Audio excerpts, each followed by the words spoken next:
प्यारे बच्चों, ये सेट्स का लेक्चर नंबर 2 क्लास 11 है। पिछले क्लास हम लोगों ने सेट्स के बारे में पढ़ा था, सेट्स को समझा था और उसके ऊपर कुछ प्रॉब्लम को भी देखा था।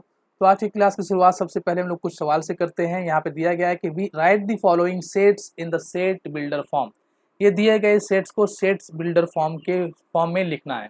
तो सबसे पहले हम लोग देखते हैं, सबसे पहला सवाल जो दिया गया है वो है एक ऐसा सेट जिसमें कुछ नंबर्स दिए गए हैं 41, 43, 47। तो इसका सेट बिल्डर फॉर्म अगर हम लोग लिखना चाहें तो हम लोग क्या लिख सकते हैं। ए कुछ इस तरीके से लिख सकते हैं ना, x such that x is a prime number between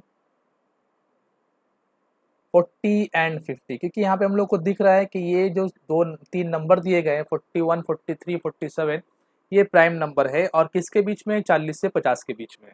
तो सेट बिल्डर फॉर्म में हम लोग इस तरीके से उसे रिप्रेजेंट कर सकते हैं। दूसरे नंबर पे हम लोग देखते हैं बी में क्या दिया गया है, एक ऐसा सेट जो कि नेचुरल नंबर का है, x such that x is a natural number between 6 and 12। 6 और 12 के बीच में जितने भी नेचुरल नंबर है वो सारे यहाँ पर लिखे गए हैं। तीसरे नंबर पे अगर हम लोग देखते हैं सेट सी के बारे में, तो वो यहाँ पे क्या है, तो हम लोग को दिख रहा है कि डिनोमिनेटर में जो नंबर है वो न्यूमरेटर से एक ज़्यादा है। तो उसे कुछ इस तरीके से हम लोग लिख सकते हैं, X such that X equal to 1/n, N is a natural number, क्योंकि एन एक नेचुरल नंबर है। इसे अभी समझ लेते हैं। जैसे कि अगर हम लोग एन की जगह पर 1 देते हैं तो 1/1 मतलब 1 आएगा। एन की जगह पर अगर 2 देते हैं तो 1/2 आएगा। एन की जगह पर 3 देते हैं तो 1/3 आएगा। तो इस तरीके से हम लोग इस फॉर्म में लिखने के बाद हम लोग ये फॉर्म तैयार कर सकते हैं। सेट बिल्डर इस फॉर्म का अगर हम लोग बात करें, रोस्टर फॉर्म जो दिया गया यहाँ पर, इस रोस्टर फॉर्म का सेट बिल्डर फॉर्म ये होगा। अब बात करते हैं डी के बारे में। तो डी में अगर हम लोग गौर करें तो डिनोमिनेटर में एक ज़्यादा है न्यूमरेटर से और सारा नेचुरल नंबर है। तो हम लोग कुछ इस तरीके से लिख सकते हैं, X such that X equal to n/n+1। और अगर n को 1 लेते हैं तो 1/2 होगा, n को 2 लेने से 2/3 होगा। एंड और यहाँ पे लिखेंगे and n belongs to natural number. क्योंकि अब इसका कोई एंड नहीं है इसलिए हम लोग यहीं तक लिख के छोड़ेंगे क्योंकि ये एंडलेस कहानी है। नंबर अगर 5 में देखते हैं हम लोग ई के बारे में, ई के सेट्स में हम लोग लिख सकते हैं कि X X such that X equal to 1/n² और n बिलोंग्स करेगा नेचुरल नंबर को। जैसे कि अगर हम लोग 1 देते हैं तो 1/1 का स्क्वायर मतलब 1, 2 देते हैं तो 1/2 का स्क्वायर मतलब 1/4, 3 देने से 1/3 का स्क्वायर मतलब 1/9। इस तरीके से सारे सेट्स तैयार हो जाएंगे। और चूंकि इसका भी कोई एंड नहीं है इसलिए सिर्फ हम लोग n belongs to natural number लिख के छोड़ देंगे। सेट एफ के बारे में अगर बात करते हैं हम लोग, तो यहाँ पे हम लोग को दिख रहा है कि 1/2, 2/3 बिल्कुल यही वाला सेट रिपीट हुआ, लेकिन यहाँ पर कोई लिमिट नहीं था, यहाँ पर लिमिट दिया गया है। तो इसी बात को डी वाले को हम लोग फिर से लिखेंगे, लेकिन थोड़ा सा लिमिट अप्लाई कर देंगे। X such that X equal to n/n+1, n belongs to natural number, लेकिन यहाँ पे साथ ही साथ लिखेंगे n less than equal to 9। सिर्फ 9 तक ही आप लोग ले सकते हो, 9 से ज़्यादा नहीं ले सकते, क्योंकि अगर हम लोग 9 लेंगे तो 9/10 आएगा। लेकिन अगर 9 से ज़्यादा लेते हैं 10 तो 10/11 हो जाएगा, जो यहाँ पर नहीं दिया गया था। तो आई होप कि ये रोस्टर फॉर्म का सेट बिल्डर फॉर्म समझ में आया हो। आगे चलते हैं। यहाँ पर दिया जा रहा है कि ए बी सी 3 सेट्स दिए गए हैं और इनमें इंसर्ट करना है या तो बिलोंग्स टू या तो डज नॉट बिलोंग्स टू। ये दो सिंबल में से कोई भी सिंबल यहाँ बिलोंग लिखना है। तो पहले वाले में अगर हम लोग देखते हैं तो क्या 2A को बिलोंग कर रहा था, जवाब है हाँ, सेट ए में 2 है तो यहाँ पर हम लोग लिख देंगे बिलोंग्स टू। नंबर 1 में हम लोग क्या लिखेंगे, 2 बिलोंग्स टू ए। नंबर 2 में अगर हम लोग देखते हैं तो क्या सी में 5 है, जवाब है 5 does not belongs to C. Number 3 में देखेंगे क्या 6 बी के अंदर है, तो जवाब है हाँ है, तो हम लोग लिखेंगे 6 बिलोंग्स टू बी। नंबर 4 में अगर हम लोग देखते हैं क्या ए में 7 है, तो जवाब है नहीं, तो 7 डज नॉट बिलोंग्स टू ए।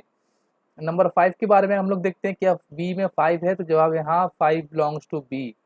और नंबर 6 के बारे में अगर हम लोग देखते हैं तो क्या 10 सी में है, तो जवाब है हाँ, 10 सी में है, तो 10 बिलोंग्स टू सी। आगे चलते हैं। अब बात करते हैं सेट्स के टाइप के बारे में। दो तरह के सेट्स के बारे में हम लोग पहले बात कर लेते हैं, एक इनफाइनाइट सेट, दूसरा फाइनाइट सेट्स। दोनों के डेफिनेशन को बारी बारी देखते हैं। फाइनाइट सेट्स क्या होता है, एक ऐसा सेट जिसमें कोई भी एलिमेंट ना हो और या तो फिर डिफाइनाइट नंबर ऑफ एलिमेंट हो। जैसे कि मान लो ये एक सेट है ए, इसमें कोई भी एलिमेंट्स नहीं दिए गए, या फिर एक ऐसा सेट है जिसमें कुछ एलिमेंट दे दिए गए ए बी। तो इस तरीके से अगर कोई सेट्स है जिसके अंदर जो एलिमेंट्स यूज किया गया है या तो वो जीरो कोई भी एलिमेंट्स ना हो, एम्प्टी हो, या फिर उसके अंदर काउंटेबल नंबर ऑफ एलिमेंट्स हो जिसे काउंट किया जा सके, तो उसे हम लोग कहते हैं फाइनाइट सेट। जैसे कि यहाँ पे कुछ एग्जांपल दिए गए हैं, a the sets of prime number less than 10, 10 से छोटा प्राइम नंबर। अगर सिर्फ प्राइम नंबर कहा जाता तो फिर वहाँ पे वो प्राइम नंबर को हम लोग काउंट नहीं कर सकते थे, वो कंटिन्यू चलता रहता। लेकिन यहाँ पर क्या है कि हम लोग को काउंट करने तक ऐसा सेट लिखना है जिसे हम लोग काउंट कर सकते हैं, जिसे हम लोग गिन सकते हो, उसे हम लोग फाइनाइट सेट कहते हैं। तो लेस देन 10 जो प्राइम नंबर है, लेस देन 20 बोल सकते थे, लेस देन 100 भी, क्योंकि उसे भी हम लोग काउंट कर सकते हैं। तो ऐसा सेट जिसके अंदर जो एलिमेंट्स दिए गए हैं उसे अगर हम लोग काउंट कर सके तो उस सेट को हम लोग कहते हैं finite set. The set of vowels in English alphabets क्या होता है, ए ई आई ओ यू सिर्फ 5 होता है। X such that x is a divisor of 50, 50 को डिवाइड करने वाला नंबर क्या होता है, हम लोग 50 का फैक्टर लिख देंगे तो कुछ ही नंबर्स आएंगे। तो इस तरीके से ये सारे एग्जाम्पल किसके हैं, फाइनाइट सेट्स के एग्जाम्पल हैं। कार्डिनल नंबर क्या होता है, फाइनाइट सेट्स के अंदर जितने भी सारे एलिमेंट्स होते हैं, cardinal number of finite set, जैसे किसी भी सेट फाइनाइट सेट, जैसे कि मान लेते हैं ए एक सेट है प्राइम नंबर लेस देन 10, तो क्या लिखा था हम लोगों ने 2 3 5 7। तो यहाँ पर कितने नंबर्स यूज हुए, यहाँ पर 4 नंबर हम लोग को दिख रहा है 2 3 5 7। तो ये क्या हुआ, ये एक फाइनाइट सेट्स का फाइनाइट सेट हुआ जिसे हम लोग काउंट कर सकते हैं। और इसका अगर हम लोग कार्डिनल नंबर लिखना चाहे तो इसे कुछ इस तरीके से लिखते हैं एन ए। एन ए मतलब कार्डिनल नंबर, मतलब number of elements in set ए, वो कितना है 4 है। इसी तरीके से यहाँ पर एक एग्जांपल दिया गया है कि ए एक सेट है जिसमें 2 4 6 एलिमेंट यूज किए गए हैं, तो इसका कार्डिनल नंबर कितना होगा 4, क्योंकि यहाँ पे 4 नंबर है। आगे बात करते हैं इनफाइनाइट सेट्स के बारे में। इनफाइनाइट सेट्स क्या होता है, एक ऐसा सेट जिसके अंदर इनफाइनाइट नंबर्स दिए गए हैं। जैसे कि यहाँ पे एग्जांपल में हम लोग देख सकते हैं कि set of natural number, natural number का क्या एंड होता है हम लोग को नहीं पता, तो ये एक इनफाइनाइट सेट 1 2 3 4 लिखने के बाद डॉट डॉट करके छोड़ दिया गया, क्योंकि बहुत सारे नंबर्स लिखे जा सकते हैं। Set of all prime numbers, जितने भी प्राइम नंबर्स है वो कितने सारे प्राइम नंबर्स है, इन अप टू इन्फिनिटी तक जा सकते हैं। तो यहाँ पर प्राइम नंबर का सेट भी इनफाइनाइट सेट होगा, क्योंकि इसमें प्राइम नंबर तो बहुत सारे होते हैं। आगे बात करते हैं 3 number, the set of points on a given line, एक लाइन में कितने सारे पॉइंट बनाए जा सकते हैं, तो जवाब है इनफाइनाइट नंबर ऑफ पॉइंट्स, क्योंकि ये एक पॉइंट है, ये एक पॉइंट है, ये पॉइंट है, इसके अलावा फिर से रिपीट कर सकते हैं पॉइंट को, फिर से रिपीट कर सकते हैं यहाँ आगे पीछे करके। तो एक लाइन में इनफाइनाइट नंबर ऑफ पॉइंट्स लिखे जा सकते हैं, बनाए जा सकते हैं, इसलिए points on a line is a set of points on a line is a infinite set. The set of all lines in a given plane, एक प्लेन में कितने सारे लाइन बनाए जा सकते हैं, देखो अगर हम लोग बनाने की कोशिश करें तो यहीं पर कितने हजारों लाइन को हम लोग लिख सकते हैं यहाँ पर। तो इस तरीके से एक प्लेन पर इनफाइनाइट नंबर्स ऑफ लाइन बनाए जा सकते हैं। x such that x belongs to real number and x greater than 0 less than 1। अब अगर हम लोग बात करें, ये मान लेते हैं 0 है, ये -1 है और ये 1 है, तो 0 से 1 के बीच में कितने सारे नंबर लिखे जा सकते हैं जो कि रियल हो, तो जवाब है 0 से 1 के बीच में इनफाइनाइट नंबर्स लिखे जा सकते हैं। क्यों, क्योंकि अगर हम लोग गौर करते हैं तो 0 से बड़ा नंबर 0.00000 ऐसे चलता जाएगा बहुत दूर तक, लास्ट में 1 दे देंगे, फिर लास्ट में 0, लास्ट में 2 दे देंगे, फिर लास्ट में 3 देंगे, इस तरीके से और भी लिख सकते हैं 0.10000000, ऐसे चलता जाएगा, लास्ट में 0 दे देंगे, लास्ट में फिर 1 दे सकते हैं, फिर लास्ट में इसको हटा करके 0.12000। तो इस तरीके से अगर हम लोग गौर करें तो 0 और 1 के बीच में इनफाइनाइट नंबर्स पुट किए जा सकते हैं इस रियल नंबर का। तो 0 से 1 के बीच का जो रियल नंबर का सेट होगा वो भी इनफाइनाइट सेट्स के एग्जाम्पल में चले आएगा। अब बात करते हैं all infinite sets can not be describe in roster form. जैसे कि अगर आपको कहा जाए कि ए एक सेट है नेचुरल नंबर का, तो आप नेचुरल नंबर कितना लिखोगे 1 2 3 4, इस तरीके से कितना लिखेंगे, लाख 2 लाख नंबर लिख सकते हैं। क्या पूरा नेचुरल नंबर लिख सकते हैं, जवाब है नहीं लिख सकते, क्योंकि पूरा नेचुरल नंबर तो इन्फिनिटी तक जाता है, तो पूरे इनफाइनाइट नंबर्स को हम लोग नहीं लिख पाएंगे। तो इसीलिए कहा जा रहा है कि इनफाइनाइट सेट्स को कभी भी हम लोग रोस्टर के फॉर्म में डिस्क्राइब नहीं कर सकते।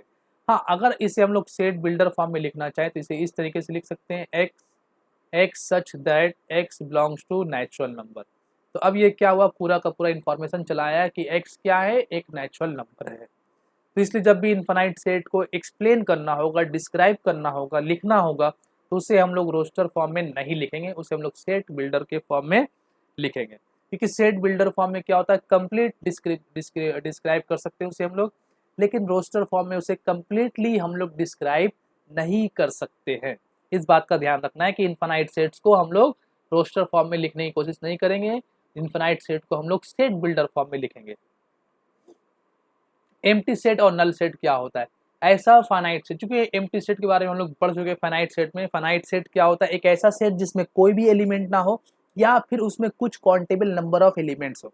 तो कोई भी एलिमेंट्स ना हो उसका एक और खास नाम रख दिया गया कि ऐसा फाइनाइट सेट जिसके अंदर कोई भी एलिमेंट ना हो उसे हम लोग एम्प्टी सेट या नल सेट के नाम से जानते हैं। जैसे कि मान लेते ये एक सेट है ए और इसमें कुछ नहीं लिखा गया, कोई भी एलिमेंट नहीं, तो ये क्या होगा, एक एम्प्टी सेट। अब इसके लिए एक खास सिंबल बना दिया गया फाई। फाई जब भी लिखा रहेगा समझ जाएंगे कि वो नल सेट या एम्प्टी सेट के बारे में इंडिकेशन कर रहा है, वो नल सेट या एम्प्टी सेट को दिखा रहा है। इससे कुछ एग्जांपल्स देख लेते हैं हम लोग। यहाँ पर कुछ एग्जांपल्स दिए गए हैं। The set of natural numbers less than 1, क्या 1 से छोटा कोई नेचुरल नंबर होता है, जवाब नहीं होता। तो फिर उसका सिंबल क्या होगा, तो ये क्या हुआ, एक नल सेट हुआ, एक एम्प्टी सेट हुआ। क्योंकि 1 से छोटा नेचुरल नंबर क्या होता है भाई, कोई नहीं होता, 1 तो खुद नेचुरल नंबर है। ठीक है, तो अगर एक और यहाँ से हम ऐसे भी लिख सकते हैं कि 1 से 2 के बीच का नेचुरल नंबर, तो 1 से 2 के बीच में तो कोई नेचुरल नंबर नहीं है, तो ये भी क्या हो जाएगा, एम्प्टी सेट हो जाएगा। तो ऐसा इन्फॉर्मेशन आपको अगर दिया जाए, जो कहा जाए कि ऐसा सेट बनाओ, लेकिन आपको जब वो सेट बनाने को बैठो, जब वो कॉपी पेन लेकर आप वो सेट लिखने की कोशिश करो रोस्टर फॉर्म में, तो आपको कोई भी एलिमेंट ना दिखे, क्योंकि ये एम्प्टी सेट और नल सेट क्या एक फाइनाइट सेट है, तो इसे हम लोग रोस्टर फॉर्म में लिख सकते हैं। जरूरी नहीं कि सेट बिल्डर फॉर्म में ही लिखे, सेट बिल्डर फॉर्म में भी लिखा जा सकता है, लेकिन रोस्टर फॉर्म में भी हम लोग इसे एक्सप्रेस कर सकते हैं, जो कॉमा दे देकर लिखते थे हम लोग। तो अब यहाँ पर बात यह है कि अगर ऐसा कुछ इन्फॉर्मेशन दिया जाए, जो इन्फॉर्मेशन को लेने के बाद अगर आप सेट को लिखना चाहें रोस्टर फॉर्म में, तो आपको कोई एलिमेंट ना मिले, तो वैसे सेट को हम लोग कहते हैं नल सेट और एम्प्टी सेट। जैसे कि यहाँ पर कहा गया the set of odd numbers divisible by 2, क्या कोई ऑड नंबर है जो 2 से पूरा पूरा डिवाइड होता है, 3 रिमाइंडर 1 दे देगा, 5 रिमाइंडर 1 दे देगा। तो कोई भी ऐसा ऑड नंबर्स नहीं है जो कि 2 से पूरा पूरा डिवाइड हो जाता है, तो ऐसे सेट को हम लोग क्या कहते हैं, एम्प्टी सेट और नल सेट। तीसरा नंबर पे दिया गया है x such that x belongs to z। z क्या है, इंटीजर है। तो क्या कोई ऐसा इंटीजर है जिसका स्क्वायर करने से 2 मिले। इंटीजर तो नेगेटिव पॉजिटिव सभी होता है। जैसे कि अगर हम लोग बात करते हैं तो मान लेते हैं कि अगर एक नंबर लाइन बना लेते हैं, ये एक नंबर लाइन है, यहाँ पर 0 है, यहाँ पर पॉजिटिव इन्फिनिटी, यहाँ पर नेगेटिव इन्फिनिटी। ठीक है, अब यहाँ पर बहुत सारे नेगेटिव इंटीजर्स है माइनस इन्फिनिटी से 0 के बीच में, और यहाँ पर बहुत सारे पॉजिटिव इंटीजर्स है 0 और 1 इन्फिनिटी के बीच में। तो अगर हम लोग कोई भी नेगेटिव इंटीजर्स लेते हैं, मान लेते हैं -3 हम लोगों ने लिया, तो क्या -3 का स्क्वायर 2 होगा, जवाब है नहीं। चलो -2 ले लेते हैं, तो क्या -2 का स्क्वायर 2 होगा, जवाब है -2 का स्क्वायर तो 4 होगा। तो कोई ऐसा इंटीजर है नहीं। x क्या है, x बिलोंग्स टू इंटीजर, मतलब x एक ऐसा इंटीजर जिसका स्क्वायर 2 हो, जवाब है नहीं, ऐसा कोई इंटीजर्स तो है ही नहीं। अगर मान लेते -1 लेते तो -1 का स्क्वायर तो 1 होगा, 2 तो होने वाला नहीं। हाँ, अगर आप ले लेते x इक्वल टू √2, तो √2 का एक्स स्क्वायर इक्वल टू 2 मिल जाता है, लेकिन √2 तो इंटीजर नहीं हो रहा ना। तो ऐसा कोई इंटीजर है ही नहीं। जो इन्फॉर्मेशन आपको दिया गया उसके हेल्प से आप फाइनाइट सेट लिखने जाओगे, आपको कोई एलिमेंट नहीं मिलेगा। तो ऐसे सेट को हम लोग क्या कहते हैं, नल सेट और एम्प्टी सेट। नंबर 5 में अगर हम लोग देखते हैं, 4 में देखते हैं कि x belongs to real number x square equal to -1। अब क्या हो रहा है कि x एक रियल नंबर है। रियल नंबर कहाँ से शुरू होता है, माइनस इन्फिनिटी से, कहाँ खत्म होता है, प्लस इन्फिनिटी। अब यहाँ पर fraction, decimal, zero, negative, positive, point सब कुछ ले सकते हैं हम लोग रियल नंबर के केस में, क्योंकि माइनस इन्फिनिटी से प्लस इन्फिनिटी के बीच का सारा नंबर। अब कोई ऐसा रियल नंबर सोचो जिसका स्क्वायर -1 हो, जवाब है नहीं, क्योंकि अगर हम लोग -3 लेते हैं स्क्वायर पॉजिटिव में आएगा, क्योंकि अगर माइनस इन्फिनिटी से 0 के बीच में कोई भी नंबर लेते हैं वो नेगेटिव में होगा, चाहे वो डेसिमल हो, चाहे वो फ्रैक्शन हो, चाहे वो रूट हो। अगर नेगेटिव में होगा तो स्क्वायर करने के बाद तो वो 100% पॉजिटिव हो ही जाएगा। ठीक है, तो अब और अगर 0 से इन्फिनिटी के बीच का सोचे तो सारा पॉजिटिव नंबर्स है, तो वहाँ पे भी कोई भी नंबर को स्क्वायर लेंगे तो भी पॉजिटिव ही रहेगा। तो -1 तो किसी भी रियल नंबर का स्क्वायर करने से मिलेगा ही नहीं। तो ये भी क्या हुआ, एक नल सेट का एग्जाम्पल हुआ, एक एम्प्टी सेट का एग्जाम्पल हुआ। नंबर 5 में हम लोग देखते हैं x belongs to natural number greater than 4 less than 5। क्या 4 से 5 के बीच में कोई नेचुरल नंबर है, जवाब है नहीं है, तो ये भी एक नल सेट हुआ, एम्प्टी सेट हुआ। x बिलोंग्स टू इंटीजर्स -1 से 0, क्या -1 से 0 के बीच में क्या यहाँ पर कोई इंटीजर्स आता है, जवाब है नहीं, -1 से 0 के बीच में कोई भी इंटीजर नहीं है, तो ये भी नल सेट और एम्प्टी सेट का एग्जाम्पल हो गया। अब यहाँ पर नोटिस करते हैं the empty set should not be confused with the set zero. अब एम्प्टी सेट के बारे में ये बात ध्यान रखना कि बाद बच्चों को ये कन्फ्यूजन होता है कि अगर एक सेट दिया गया, सेट इक्वल टू इसमें जीरो लिख दिया गया और वो सोचते हैं कि जीरो तो कुछ नहीं है। नहीं, जीरो एक एलिमेंट है। एम्प्टी सेट को बता दिया गया है कि एम्प्टी सेट वो सेट होता है जिसके अंदर कुछ भी ना लिखा हुआ हो, कुछ भी ना हो, तभी उसे आप एम्प्टी सेट कहोगे। नहीं तो फिर अगर उसके अंदर जीरो भी हुआ तो फिर वो एक सेट में आ जाएगा। It is the set containing one elements namely zero. यहाँ पर एक एलिमेंट है इस सेट के अंदर जिसका नाम होता है जीरो। तो एम्प्टी सेट वो सेट होता है जो जिसके अंदर कोई भी एलिमेंट्स ना हो, उसे ही हम लोग एम्प्टी सेट कहते हैं और नल सेट कहते हैं।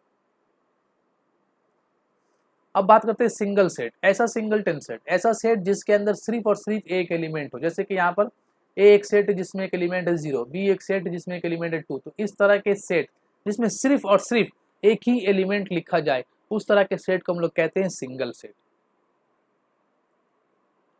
एग्जाम्पल, सिंगल सेट का एग्जाम्पल दिया गया एक ऐसा सेट जिसमें एक एलिमेंट है जीरो, ये सिंगल सेट हुआ। The set of even prime number is the set two, क्योंकि इवन प्राइम नंबर सिर्फ एक ही होता है टू, तो वो भी एक सिंगल सेट हुआ। x इज एन इंटीजर, -1 से 1 के बीच में एक इंटीजर होता है जीरो, तो ये भी क्या हुआ, एक सिंगल सेट हुआ। इसी तरीके से हम लोग बोल सकते हैं टू और 4 के बीच का अगर हम लोग इंटीजर्स लेते हैं 2 और 4 के बीच में, तो 2 और 4 के बीच में एक इंटीजर, 2 और 4 के बीच में एक इंटीजर आएगा 3, तो हम लोग सेट 3 को इस तरीके से लिख सकते हैं। तो ये भी क्या हुआ, एक सिंगल सेट का एग्जाम्पल हुआ। इक्वल सेट, इक्वल सेट किसे कहते हैं इसे ध्यान से समझना है। Two sets A and B are set to be equal if they have same elements and we write A equal to B। अगर दो ऐसा सेट जिसमें सेम एलिमेंट लिखा जाए तो फिर उन दोनों सेट को हम लोग क्या कहते हैं, इक्वल सेट। तो इन सिंबल और उसे हम लोग किस तरीके से लिखते हैं, सेट देखो पहले A एक सेट है और B दूसरा सेट है, are set to be equal, उन लोगों को इक्वल कहा जा सकता है if they have same elements, उन लोगों के अंदर अगर सेम एलिमेंट है, ए में जो एलिमेंट है वही एलिमेंट बी में भी है, and we write A equal to B, तो उसे ए इक्वल टू बी लिख सकते हैं। दस A equal to B if every element of A is an element of B and every element of B is an element of A. अगर B का सारा, ए का सारा एलिमेंट बी में हो और बी का सारा एलिमेंट ए में हो तो हम लोग ए इक्वल टू बी कह सकते हैं, या दोनों सेट को इक्वल सेट कह सकते हैं। Important note, a set does not change if one or more elements of the set are repeated. For example set ए में 257 है और बी में 2557 है, तो ये दोनों क्या हुआ, इक्वल सेट हुआ। क्योंकि हम लोग कह चुके हैं कि किसी जान चुके थे पिछले क्लास के अगर किसी सेट में एक से ज़्यादा कोई एलिमेंट एक से ज़्यादा बार लिखा गया है तो उस एलिमेंट को एक ही बार काउंट किया जाएगा। तो जैसे कि सेट बी में 5 को 2 बार लिखा गया है लेकिन 5 बी को एक ही बार काउंट किया जाएगा। मतलब बी का सिंपलेस्ट फॉर्म अगर सिंप्लीफाई करके लिखे तो बी को हम लोग कुछ इस तरीके से लिख सकते हैं 2, 5 और 7। तो ये बिल्कुल ए की तरह ही बन गया, ए में भी क्या है 2, 5, 7। तो फिर इस तरीके से क्या हुआ, ए और बी दो इक्वल सेट हुआ। तो यहाँ पर अगर इस तरीके से लिखा जाए तब भी आप ए और बी को इक्वल कह सकते हो, क्योंकि 5 दो बार लिखने का मतलब लिखा जाने से कोई फर्क नहीं पड़ता, उसे हम लोग एक ही बार काउंट करेंगे। ठीक है, तो ये कंफ्यूज करने के लिए ऐसा प्रॉब्लम आपको दिया जा सकता है कि इक्वल सेट है या नहीं है। तो वहाँ पर आप लोग को ध्यान देना है कि जो एलिमेंट रिपीट किया गया है वो एलिमेंट तो हम लोग एक ही बार काउंट करेंगे। अब यहाँ पर देखते हैं कि A एक सेट है जिसमें एलिमेंट दिए गए 2, 3, 4 और B एक सेट है जिसमें x सच दैट x 1 से बड़ा और 5 से छोटा और नेचुरल नंबर। तो A तो सेट बना हुआ हम लोगों के पास, A को ऐसे लिख लेते हैं A 2, 3, 4 और B का रोस्टर फॉर्म, क्योंकि B अभी सेट बिल्डर फॉर्म में दिया गया है, इसका रोस्टर फॉर्म लिखने चलते हैं हम लोग। B इक्वल टू क्या लिख सकते हैं हम लोग, x greater than 1 less than 5, वो भी नेचुरल नंबर। तो 1 से बड़ा नेचुरल नंबर 2, 3, 4, 5 से छोटा बोला तो यहीं पे रुक जाएंगे। अब यहाँ पर इन दोनों को देखो, क्या दोनों में सेम एलिमेंट है, जवाब है हाँ है, तो ये दोनों इक्वल सेट हुआ। इसी तरीके से नंबर 2 में देखते हैं the set of letters in the word wolf and B the set of letters in the word follow. तो दोनों में अगर हम लोग देखते हैं तो यहाँ पर अगर सेट ए के वर्ड लेटर को लिखना चाहे तो क्या लिख सकते हैं, WOLF। ठीक है, रोस्टर फॉर्म में से हम लोगों ने लिख लिया। अब अगर हम लोग सेट बी के एलिमेंट को लिखने की कोशिश करें तो क्या लिख सकते हैं, एफ। ओ 2 बार है तो सिर्फ एक ही बार लिखना है, एल 2 बार है सिर्फ एक ही बार लिखना है, उसके बाद डब्ल्यू। तो क्या दोनों सेट में सेम एलिमेंट का इस्तेमाल किया गया, WOLF WOLF। तो यहाँ पे हम लोग कह सकते हैं set A equal to set B, मतलब set A and B are equal. इसी तरीके से यहाँ भी दोनों सेट तो इक्वल ही था, तो set A equal to set B. अब यहाँ पर कुछ एक प्रॉब्लम दिए गए हैं, which of the following sets are empty sets, कौन सा सेट है जो एम्प्टी है, जो नल है, जिसमें कोई भी एलिमेंट्स नहीं है। X such that x belongs to natural number and x less than equal to 1। अब अगर हम लोग यहाँ पर गौर करते हैं तो इस सेट, ये जो रोस्टर इसे सेट बिल्डर फॉर्म जो दिया गया है, ये सेट का सेट बिल्डर फॉर्म है।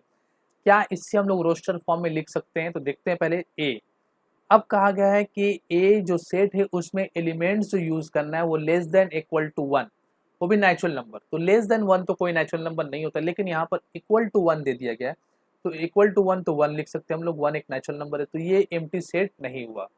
ठीक है, दूसरे नंबर पे देखते हैं, तो ये एम्प्टी सेट नहीं है। पूछा गया कौन सा, which of the following sets are empty set, तो 1 नहीं है।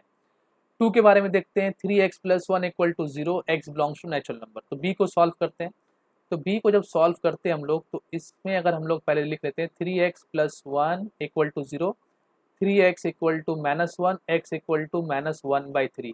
तो ये -1/3 क्या नेचुरल नंबर है? जवाब है नहीं। तो ये हुआ हम लोगों का एम्प्टी सेट, क्योंकि जो एक एक्सप्रेशन दिया गया था, इक्वेशन 3x + 1 इक्वल टू 0, तो नेचुरल नंबर लेने से 3x + 1 इक्वल टू 0 नहीं आएगा। कब 0 आएगा? जब x का वैल्यू -1/3 होगा, लेकिन यहाँ पे बोला गया था x नेचुरल नंबर होना चाहिए, तो ये एक एम्प्टी सेट हुआ। यहाँ देखते हैं 2 से 3 के बीच में नेचुरल नंबर, तो कोई भी नेचुरल नंबर 2 से 3 के बीच में नहीं होता, तो ये भी एक एम्प्टी सेट हुआ। x इज एन इंटीजर -1 से 1, -1 से 1 के बीच में कोई इंटीजर, तो जवाब होता है, कौन सा होता है? डी में हम लोग लिख सकते हैं 0, 0 भी क्या एक इंटीजर है, तो ये भी एम्प्टी सेट नहीं हुआ। नंबर 5 के बारे में अगर हम बात करते हैं, set of month of the year beginning with F, वो कौन सा सेट ऑफ मंथ जो एफ से बिगिनिंग होता है? तो हम लोग जानते हैं कि फरवरी को हम लोग लिख सकते हैं, तो ये भी क्या हुआ? एक एम्प्टी सेट नहीं हुआ, क्योंकि इस सेट में एक नंबर आने वाला है, एक मंथ का नाम आने वाला है, वो क्या होगा? फरवरी होगा, तो ये एम्प्टी सेट नहीं हुआ। The set of days of the week beginning with J, कोई ऐसा नाम हफ्ते के दिन का जो जे से शुरू होता है, तो कोई नाम नहीं है, तो फिर ये भी एक एम्प्टी सेट होगा। x² - 3, x is a rational number, x² - 3 equal to 0, और x क्या होगा? एक रैशनल नंबर होगा। तो x² - 3 से अगर हम लोग देखने की कोशिश करें तो क्या कोई रैशनल नंबर हम लोग को मिलता है? तो x यहाँ पर अगर हम लोग सॉल्व करते हैं तो x का वैल्यू अगर हम लोग देखते हैं तो ±√3 आएगा, तो ये तो एक रैशनल नंबर हो गया ना, रैशनल नंबर तो नहीं हुआ, लेकिन यहाँ पर कहा गया था कि x रैशनल नंबर होना चाहिए, तो रैशनल नंबर को लेकर के ये इक्वेशन नहीं बनेगा, और इस इक्वेशन से x का जो वैल्यू आएगा वो रैशनल नंबर नहीं आएगा, तो हम लोग कह सकते हैं कि यहाँ पर ये भी एक एम्प्टी सेट है। अब यहाँ पर देखते हैं x + 5 equal to 0 and x belongs to natural number, तो x + 5 इक्वल टू 0, तो x का वैल्यू क्या आएगा? -5 तो नेचुरल नंबर नहीं है, तो x + 5 को लेने के बाद इक्वल टू 0 अगर हम लोग एक्सेप्ट करते हैं तो x नेचुरल नंबर नहीं होता है, और अगर x को नेचुरल नंबर एक्सेप्ट करते हैं तो फिर यहाँ पे हम लोगों को x + 5 इक्वल टू 0 नहीं मिलेगा, तो इस तरीके से ये भी क्या हुआ? एक एम्प्टी सेट हुआ, ऐसा कोई सेट नहीं बन सकता। इसमें देखते हैं x > 1 less than 2, x belongs to natural number, क्या 1 से 2 के बीच में कोई नेचुरल नंबर है? तो जवाब है नहीं, तो ये भी एम्प्टी सेट हुआ। x belongs to natural number, x is even, x is odd, at a time एक ऐसा नेचुरल नंबर जो इवन भी हो और ऑड भी हो, जवाब है नहीं हो सकता, तो ये भी क्या हुआ? एक एम्प्टी सेट का एग्जाम्पल हुआ। अब यहाँ पर अगर हम लोग देखने की कोशिश करते हैं, which of the following sets are finite and which are infinite, कौन सा सेट फाइनाइट है और कौन सा इनफाइनाइट सेट है? तो prime number x is even, x क्या है? एक प्राइम नंबर जो इवन है, तो जाहिर बात हम लोग जानते हैं कि अगर a एक सेट है और इवन प्राइम नंबर लिखना है तो सिर्फ 2 लिखेंगे हम लोग, क्योंकि एक ही प्राइम नंबर है जो इवन है, तो 2 एक ऐसा प्राइम नंबर है जो इवन है, तो ये एक फाइनाइट सेट हुआ। Set of all reverse in India, ये भी क्या हुआ? एक फाइनाइट सेट हुआ, ये भी फाइनाइट सेट हो गया, नंबर 1 भी। Set of all concentric circle, अगर हम लोग कॉन्सेंट्रिक सर्कल के बारे में बात करते हैं तो यहाँ पर हम लोग देख सकते हैं कि ये एक सर्कल है, ये दूसरा सर्कल बना लेते हैं, ये तीसरा सर्कल बना लेते हैं,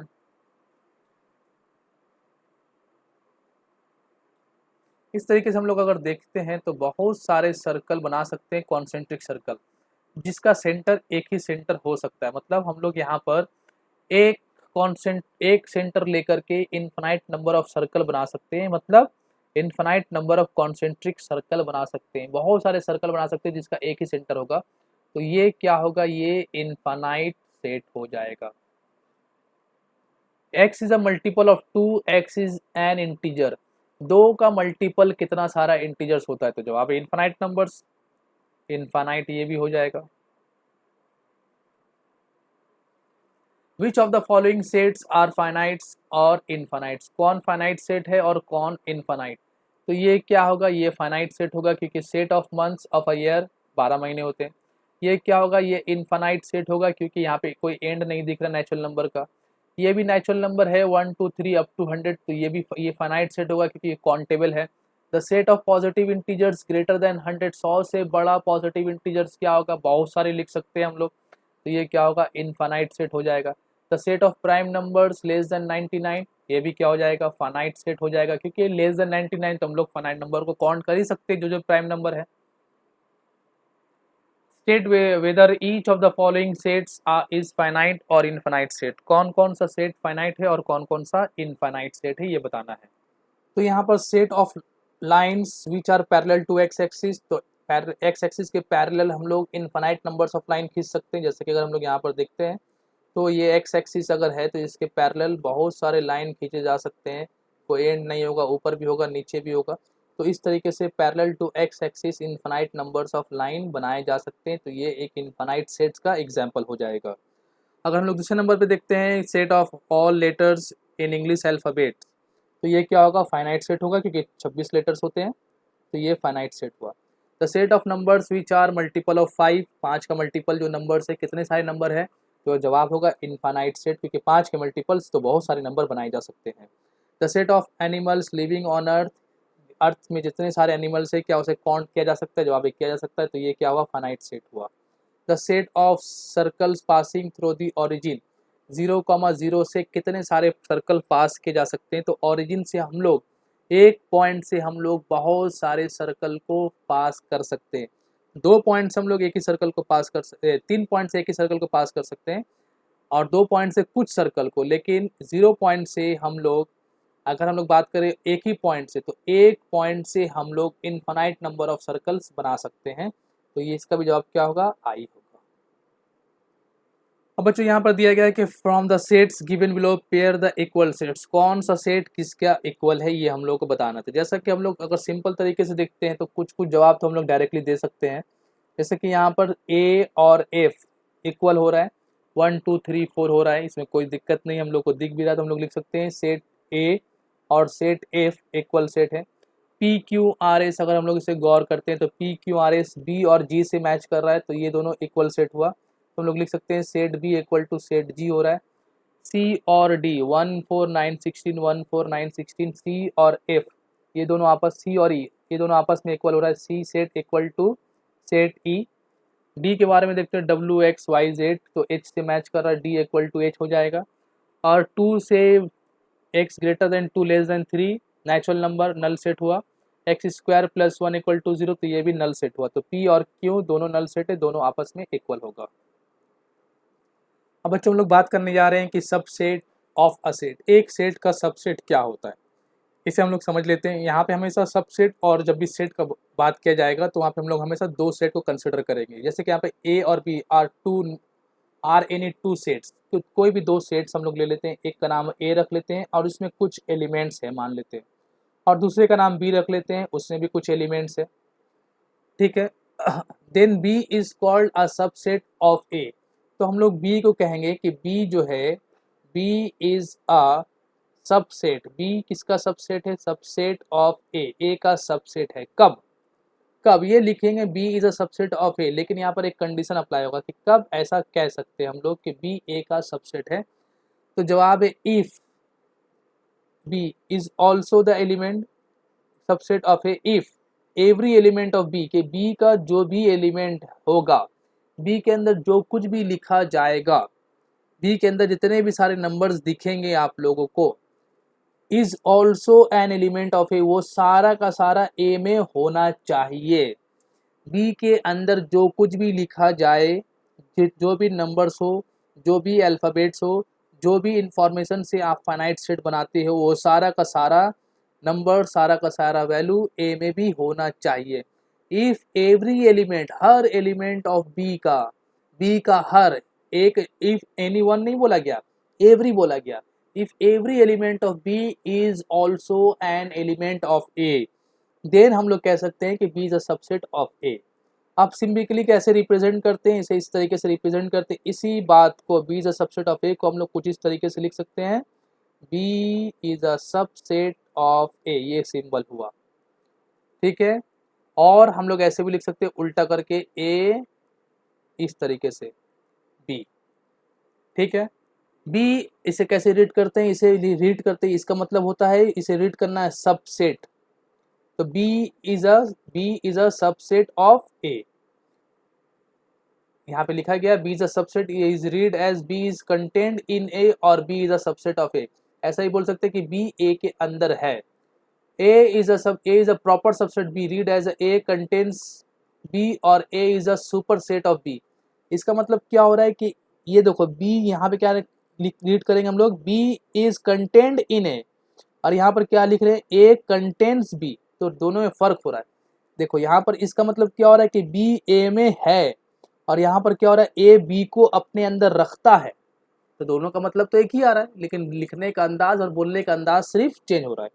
यहाँ बोलेंगे बी कंटेन्स इन ए या B is a subset of A, यहाँ बोलेंगे ए कंटेन्स बी और A is a superset of B, A B का सुपर सेट है। तो ये सबसेट का थोड़ा सा इंट्रोडक्शन था जिसे हम लोगों ने अभी समझा है कि एक सेट को दूसरे का सबसेट कब कहेंगे, पहला वाला सेट दूसरे सेट का सबसेट कब होगा, जब पहले वाले का सारा एलिमेंट दूसरे वाले में हो। तो हम लोग कह सकते हैं ना कि दूसरा वाला पहले वाले को रख रहा है अपने अंदर, या पहला वाला दूसरे वाले के अंदर मौजूद है, तो उसे हम लोग कहते हैं सबसेट। जैसे कि यहाँ पर हम लोग देख सकते हैं कि सेट ए एक सेट है जिसमें 3 एलिमेंट दिए गए 2 4 6, और दूसरा सेट है बी जिसमें 6 एलिमेंट है 1 2 3 4 6। तो क्या ए का सारा एलिमेंट बी में है या नहीं है, तो जवाब यहाँ है। Since each element 2 4 and 6 belongs to A also belongs to B, कि बी का ए में जितना एलिमेंट है वो सब का सब बी में प्रेजेंट है, और बी का 3 एलिमेंट सिर्फ ए में मौजूद है। The set A 1 3 5 is not the set of B, लेकिन 1 3 5 जो ए में, set A 1 3 5 is not a subset of B, ठीक है, since 5 belongs to A but 5 does not belongs to B. तो पहले हम लोग इसे लिख लेते हैं यहाँ पर, इसके बाद इसको समझते हैं। यहाँ पर ए का जो भी एलिमेंट है वो बी में मौजूद है, तो हम लोग बोल सकते हैं कि ए एक सबसेट हुआ बी का। अब दूसरे नंबर पे देखते हैं, ए एक सेट है जिसमें 3 एलिमेंट है 1 3 5, और बी एक सेट है जिसमें 1 3 तो है लेकिन 5 नहीं है। Since 5 belongs to A but 5 does not belongs to B, तो यहाँ पर हम लोग ये नहीं कह सकते कि ए बी का सबसेट है। क्यों नहीं कह सकते, इसलिए कि ए में जो भी एलिमेंट है वो सारा का सारा बी में नहीं है, इसलिए ए बी का सबसेट नहीं होगा। अब आगे 3 नंबर देखते हैं, set of real numbers is a subset of complex number. क्योंकि क्लास 11 में कॉम्प्लेक्स नंबर एक चैप्टर जिसे हम लोग ये देखेंगे कि जितने भी नंबर्स होते हैं सबके सब को हम लोग कॉम्प्लेक्स नंबर में लिख सकते हैं। तो सेट ऑफ रियल नंबर, जितने भी सारे रियल नंबर होते हैं वो सब कॉम्प्लेक्स नंबर के सेट होते हैं। जैसे कि अगर हम लोग इस पे गौर करते हैं तो नेचुरल नंबर किसके अंदर आता है, इंटीजर्स के अंदर आता है, क्योंकि इंटीजर्स क्या होता है, माइनस इन्फिनिटी से प्लस इन्फिनिटी, और सारा नंबर्स लिखते हम लोग, डेसिमल और फ्रैक्शन वगैरह को नहीं यूज़ करते, रूट वगैरह को नहीं यूज़ करते नेचुरल नंबर और इंटीजर के केस में। तो इंटीजर सारा नेगेटिव नंबर प्लस सारा पॉजिटिव नंबर और जीरो भी, लेकिन नेचुरल नंबर सिर्फ पॉजिटिव नंबर्स 1 2 3 शुरू होगा। तो हम लोग कह सकते हैं कि नेचुरल नंबर्स जो है वो, अगर हम लोग नेचुरल नंबर का सेट देखते हैं तो नेचुरल नंबर का सेट क्या होता है, 1 2 3 इस तरीके से चलता जाएगा। अगर हम लोग इंटीजर्स का सेट देखते हैं जेड, तो ये क्या होगा, माइनस इन्फिनिटी से शुरू होगा, माइनस इन्फिनिटी से चलता जाएगा, और फिर आएगा -3 -2 -1 0 1 2 3 इस तरह चलता जाएगा प्लस इन्फिनिटी तक। तो हम लोग कह सकते हैं ना कि नेचुरल नंबर इंटीजर्स का सबसेट है। अब इसके बाद ये इंटीजर्स जो होता है वो रैशनल नंबर का सम्स हो जाता है, रैशनल नंबर का सबसेट बन जाएगा, क्योंकि जितने सारे रैशनल नंबर है वो सब के सब इसके अंदर आ जाते हैं, सब के सब ये सारे इंटीजर्स रैशनल नंबर को बिलोंग कर सकते हैं। उसके बाद रियल नंबर, रियल नंबर क्या होता है, माइनस इन्फिनिटी से प्लस इन्फिनिटी सारे नंबर को रियल नंबर कहते हैं। अब ये रियल नंबर क्या होगा, कॉम्प्लेक्स नंबर के अंदर आ जाएगा कि सारे नंबर्स जो है वो कॉम्प्लेक्स नंबर के आते हैं। अगर हम लोग कॉम्प्लेक्स नंबर को पढ़ने के बाद इसे समझें तो वहाँ हम लोगों को ज़्यादा अच्छे से समझ में आएगा, क्योंकि कॉम्प्लेक्स नंबर का आइडिया अभी आप लोगों को उतने अच्छे से नहीं है। तो फिलहाल आज के इस क्लास में हम लोगों ने बात किया सिर्फ सबसेट के बारे में। नेक्स्ट वीडियो में हम लोग सबसेट से ही अपनी बात को कंटिन्यू करेंगे और यहीं से हम लोग समझना शुरू करेंगे आगे की बातें।